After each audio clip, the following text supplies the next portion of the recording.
Interest rates are 7%. People are doing bad deals. How do we stop the bleeding? I'm going to show you guys in this video today. Shout out to one of my faithful subscribers.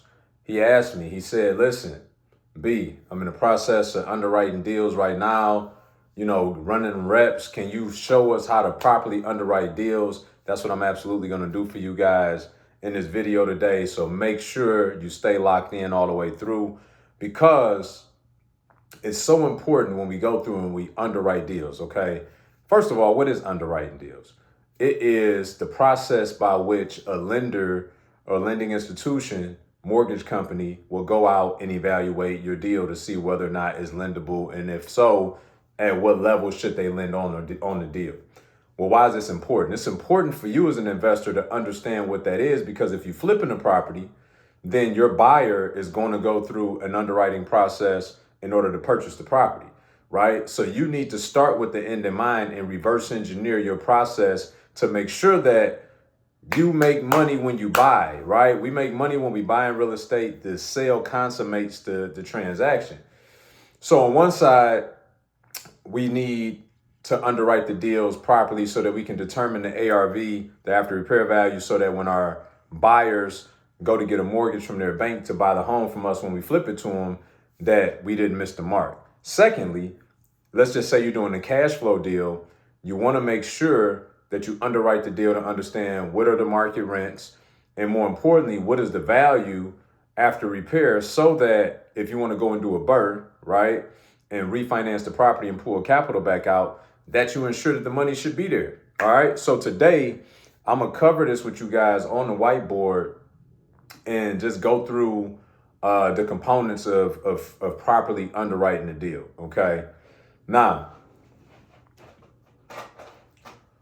one of the main components when you underwriting a deal is understanding the comps. Okay. The comps are how we determine what's the after repair value. All right. So first, let's write ARV. Okay. And again, ARV simply stands for after repair value. Okay. ARV stands for after repair value. Now, in order to determine the ARV, you got to understand comps. Okay. And these are comparable properties. Okay. Now, I remember once upon a time, long ago, I was buying my first flip. And at that time, I was not very familiar with this suburb in Michigan that I was buying this flip in. However, I bought rental property, like 15, 20 rental properties through this particular agent many years prior. So I just assumed, why not go back to the same agent? She helped me buy all those rental properties back then. She could probably help me do this flip. Well, I was wrong.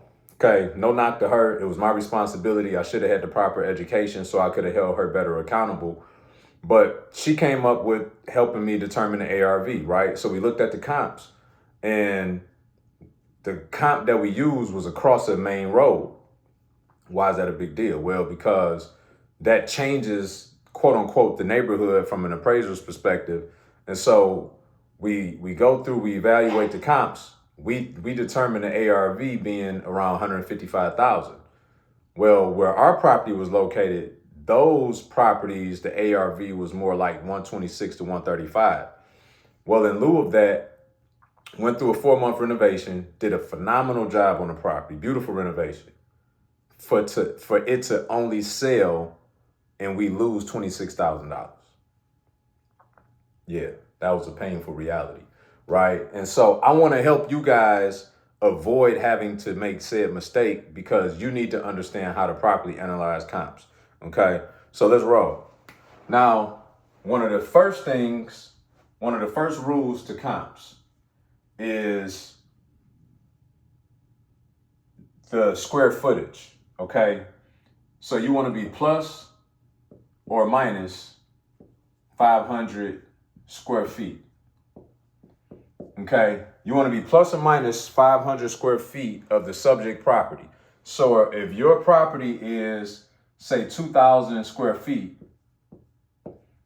that means you want to go up to 2,500 and as low as 1,500, right? So if your property is 2,500 square feet, you could go up to 2,500, down to 1,500, plus or minus 500 square feet, okay?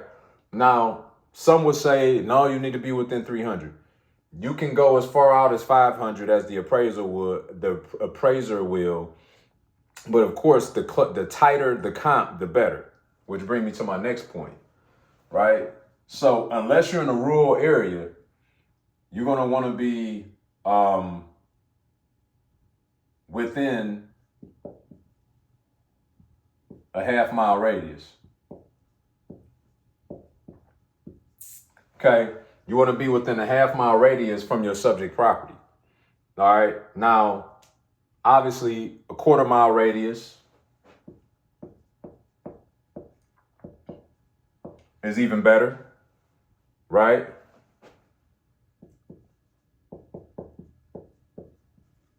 Next door, would it be even better than that? You feel me? So, half-mile radius, quarter-mile radius, next door, right? The tighter and tighter that you can get. Now, if you're in a rural area or if it's commercial, they will go out up to a couple of miles, okay? But I'm talking about status quo for most people doing single-family investments. Architectural style.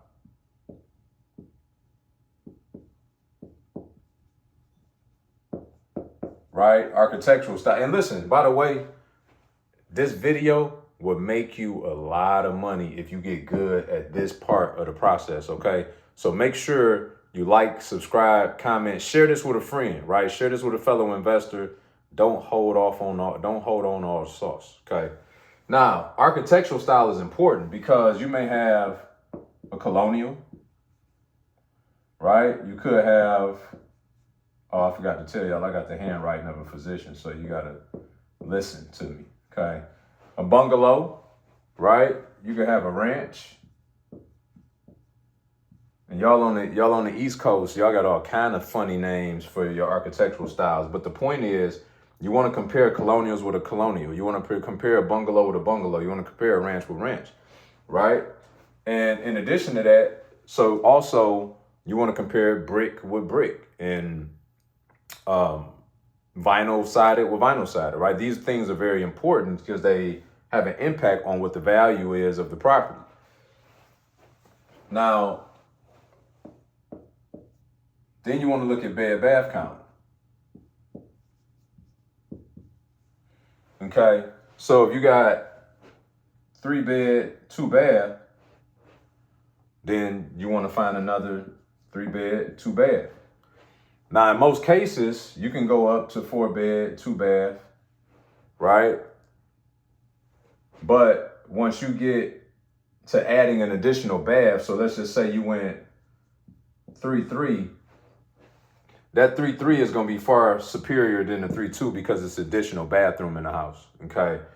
And so there'll be some nuance, but you want to stay plus or minus within 1. You plus or minus within 1 bed or 1 bath. Now, here's a caveat, though. Man, I'm giving y'all so much game in this video. Here's a caveat. If you have a 2-2, that 2-2 will not comp out with a 3-2. Now that 3-2 will comp out with a 4-2, but the 2-2 don't comp out with a 3-2. I want y'all to comment below in the video, why do you think that is? Why do you think that the 3-2 will comp out with the 4-2, but the 2-2 won't comp out with the 3-2, although it's only 1 bed and bath count difference, or 1 bed difference? All right, now I'm gonna give y'all the answer after you've already commented below. It's because this is a different buyer. So if you're going out and you flipping a house, if you selling the property to a 3-2 buyer, probably somebody that's got a family, right? So when you go out in the marketplace and you flip a 2-2, You're probably dealing with a couple with no children, a single individual, something along that line, right? So you cannot run the risk at trying to comp out a 2-2 with a 3-2. Okay, that's a major key, y'all. I see people make this mistake a lot. Don't make that mistake, okay? Now, this is another critical one that many won't talk about, but it's imperative that you keep your eye on this comparable stat, okay? And that is DOM. Who knows what DOM stands for? That's right, days on market, right? Days on market. Why is this so important?